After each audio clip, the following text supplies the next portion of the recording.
Astrology simplified bye Chaure में आपका स्वागत है।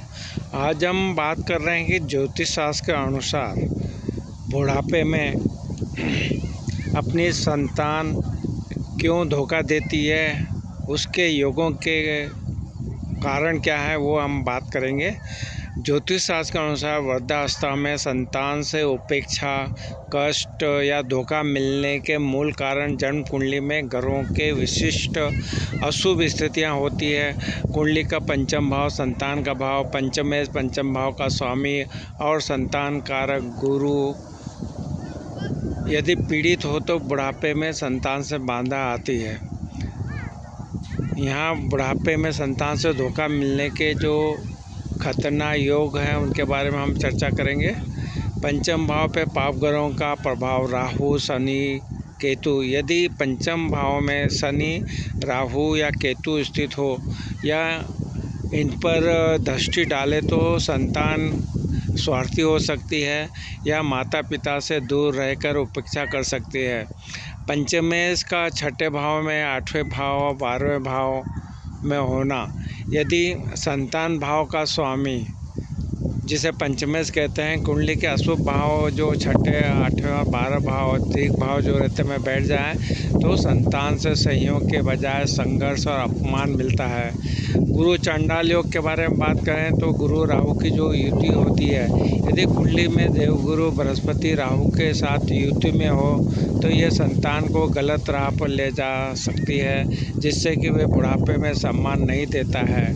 बात करेंगे पितृदोष या मातृ ऋण के बारे में। यदि कुंडली में पितृदोष हो तो पूर्वजों के श्राप के कारण संतान दुष्ट या कुपुत्र हो सकती है, जो अपनों से दगाबाजी करती है।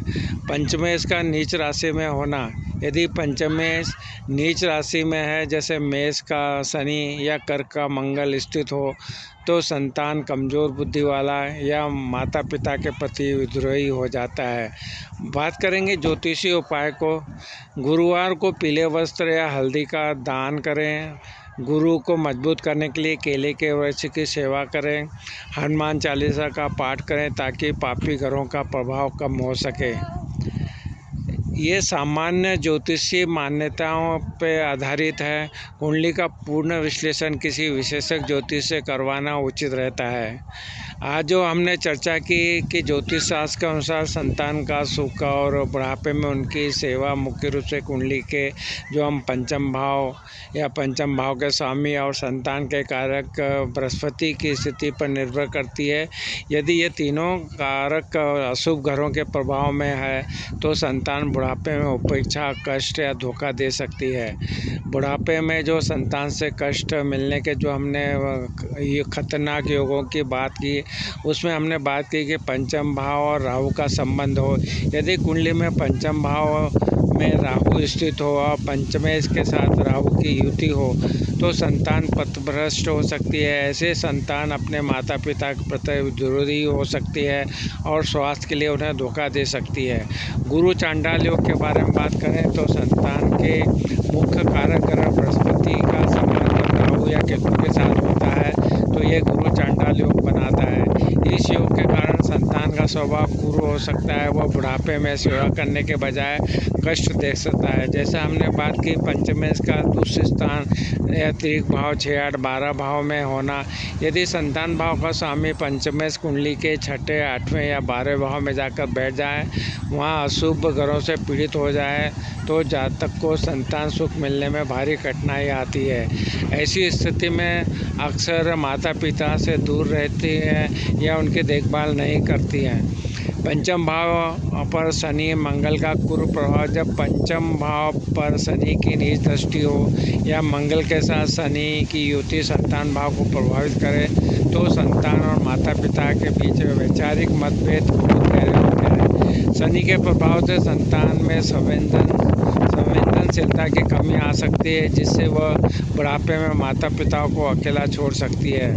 पितृदोष के प्रभाव के बारे में बात करें, कुंडली में पितृदोष होने पर भी संतान से संबंधित कष्टों का सामना करना पड़ता है। यदि यह दोष पंचम भाव को प्रभावित कर रहा हो तो संतान अपने माता पिता का सम्मान नहीं करती है और अंतिम समय में उनसे साथ दगाबाजी कर सकती है।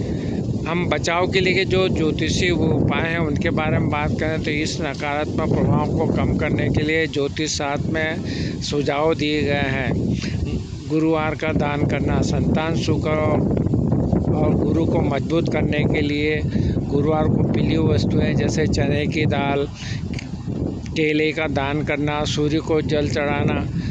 प्रतिदिन सुबह तांबे के लोटे में हल्दी मिलाकर सूर्यदेव को जल अर्पित करें। विष्णु सहस्त्रनाम, नियमित रूप से विष्णु सहस्त्रनाम का पाठ करने से संतान पक्ष से मिलने वाले कष्टों में कमी आ सकती है। तो इस तरह हमने जाना कि किस तरह से आप कुंडली में देख सकते हैं कि बुढ़ापे में आपको सुख मिलेगा।